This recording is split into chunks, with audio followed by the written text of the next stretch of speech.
ആമേൻ, ആമേൻ. യേശുവിൻ്റെ ഏറ്റവും പ്രിയമുള്ള കുഞ്ഞെ, 2 സാമുവേൽ 7:25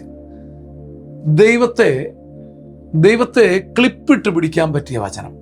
നമ്മുടെ കരുണയുള്ള ദൈവത്തെ നമ്മുടെ പാവപ്പെട്ട ജീവിതത്തിലേക്ക് നോക്കി ചേർത്ത് പിടിച്ച് നമ്മുടെ ജീവിതത്തിലേക്ക് കൊണ്ടുവരാൻ പറ്റുന്നൊരു വചനം.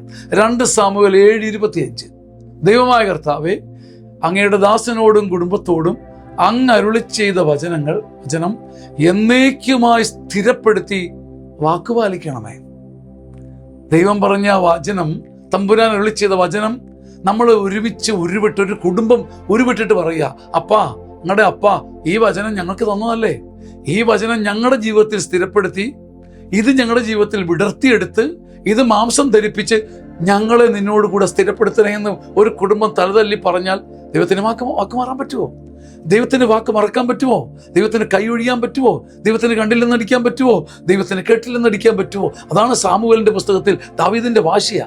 കർത്താവേ, അങ്ങയുടെ ദാസനോട് കുടുംബത്തോട് നീ അരുളി ചെയ്ത വചനം അതിങ്ങനെ പറന്നു പോകരുത്, അത് എൻ്റെ ജീവിതത്തിൽ സ്ഥിരപ്പെടുത്തി എൻ്റെ അപ്പ എന്നോടുള്ള വാക്ക് പാലിക്കണേ.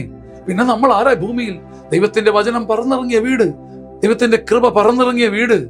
2 സാമുവേൽ 7:25 ഒരു വാശിയാ, ദൈവത്തെ തോൽപ്പിക്കാനുള്ള സ്നേഹവാശി. നീ പറഞ്ഞ വചനം എൻ്റെ കുടുംബത്തിൽ സ്ഥിരപ്പെടുത്തി എന്നെയും കുടുംബത്തെയും വീഴാതെ പിടിച്ചു നിർത്തണം. ഇത് പറയുന്ന വചനങ്ങൾ, ഇത് വാശിയോടെ പറയുന്ന വചനങ്ങൾ, ആ കുടുംബങ്ങൾ ഈ വചനം മാംസമെടുത്ത് അവർ അത്ഭുതപ്പെടുന്നതായി കാണും. ആമേൻ, ആമേൻ, ആമേൻ.